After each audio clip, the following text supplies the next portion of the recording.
The fawn calls out, even before it is completely born,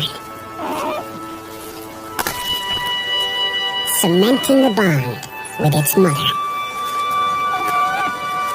As the newborn wrestles with gravity, Mom gives it some gentle encouragement.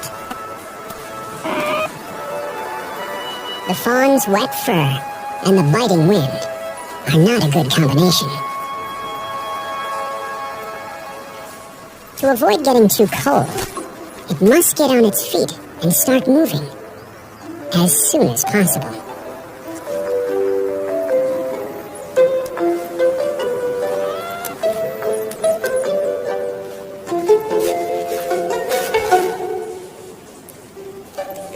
The fawn weighs just 9 pounds and has a lot of leg to control.